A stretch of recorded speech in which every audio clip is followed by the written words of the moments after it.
this is a quick overview of the Datamoshing nodes.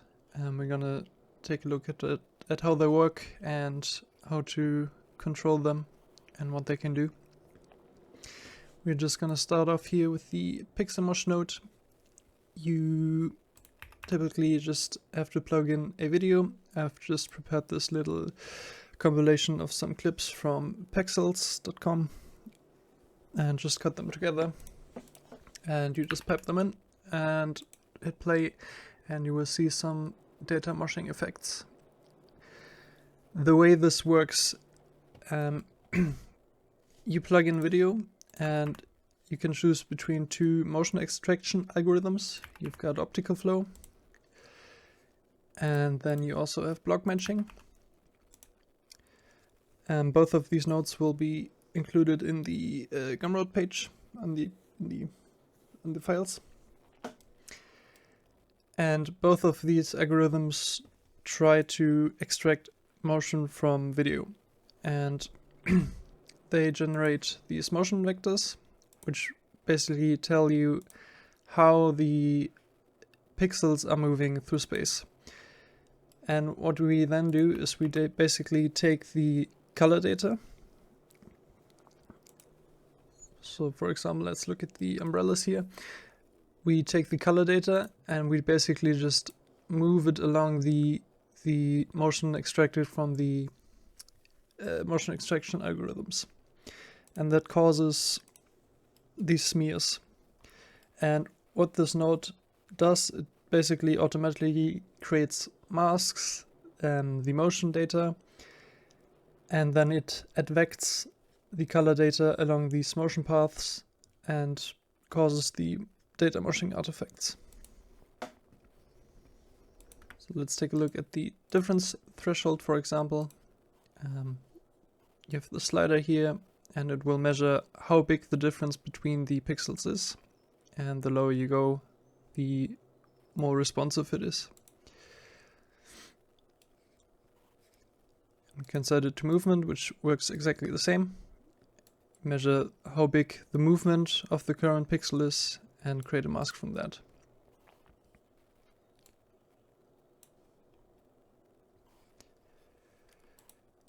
Standard setting is difference and movement combined. And then you have these block size settings right here. We basically, what I do is I pixelize the mask, and there's two passes and they get merged. And you can basically set the size of the pixels here. Here.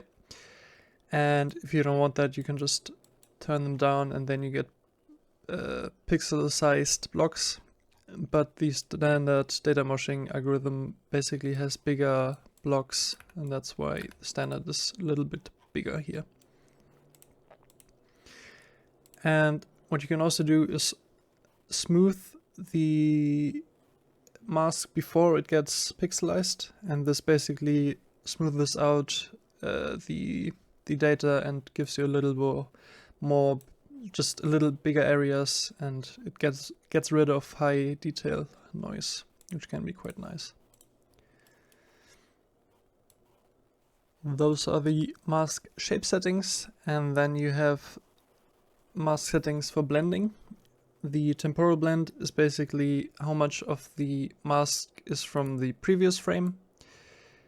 If you set it to a low value, you see the mask lasts a long time, and it takes a lot of the previous frames and adds them up. And if it's a high value, it's basically only the current frame.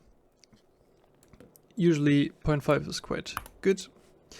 And then you also have the fade speed of the last frame.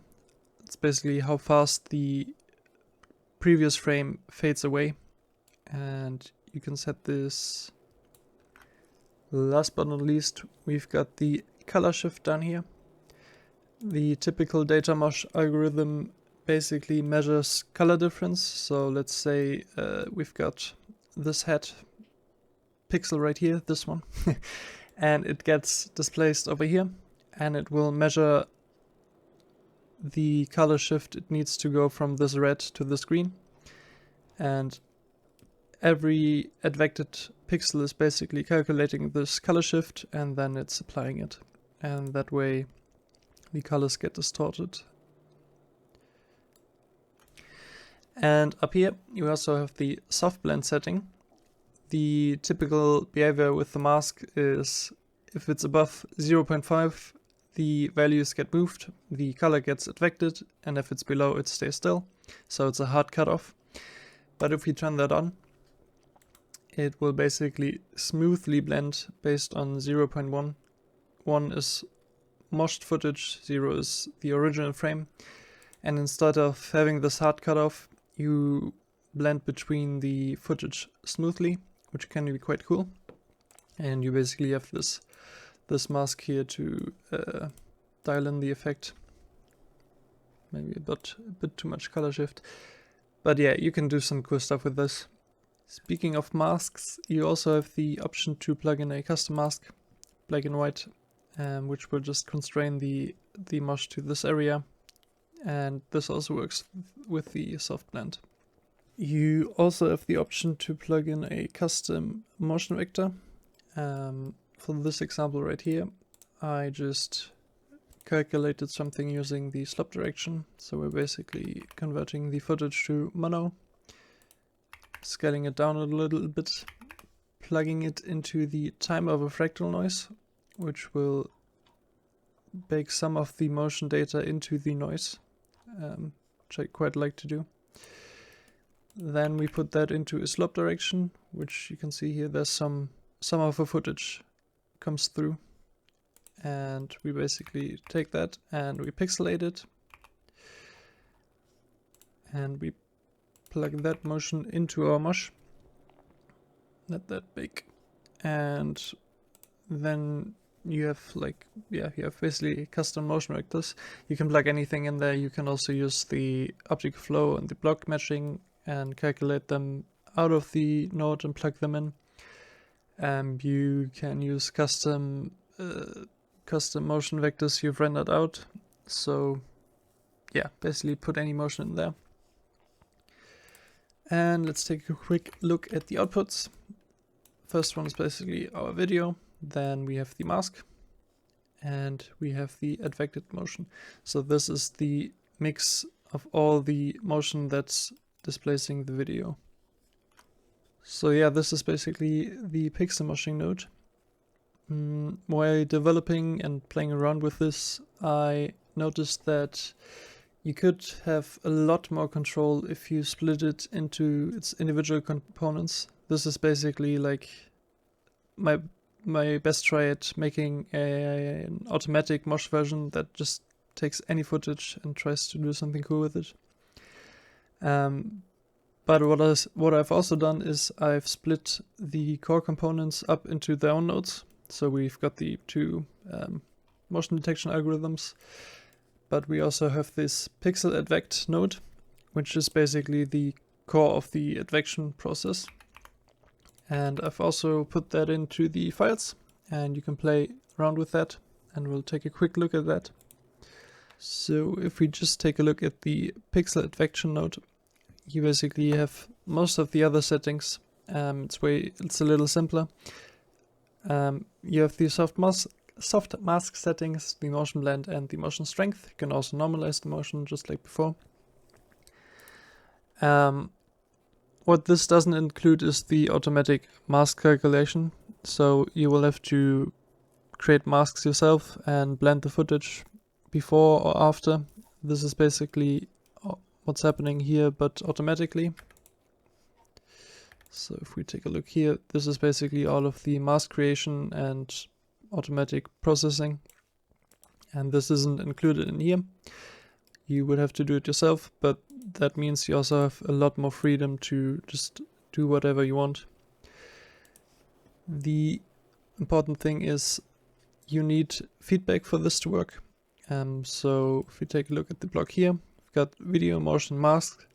All of these get feedbacked in a loop. So this video comes out and goes back in here. But you also need access to the new frames, which come in down here. So it's current video and current motion.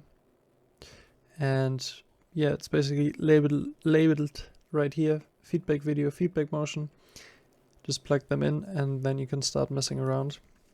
I've also included a simple node called the pixel pusher, which takes a source and a motion vector, and this basically advects the pixels along the motion vector, but you don't need to run it in a loop. You basically have the iteration setting up here. I've just calculated some slop directions from a noise here, and you can turn up the iterations and it will do some cool stuff. You also have the warp option, which will wrap around, so if a pixel goes out of bounds here, it will come back on the other side. You also have the option to normalize motion, and then you can increase the strength. It's called sample distance here. Basically the strength of the effect. You can think of this as a glitchier distort node. They kind of do the same thing, but since this runs in a loop and it allows you to just push pixels around, it serves a little bit more of a different purpose, and I just thought I'd include it because I had some fun playing around with it. All of the nodes will have written out tooltips and also help pages, which I hope will make them a little easier to understand. They are also all open, so if you want to take a look at how they work inside, be my guest. Yeah, I think that's basically it. Thanks for watching.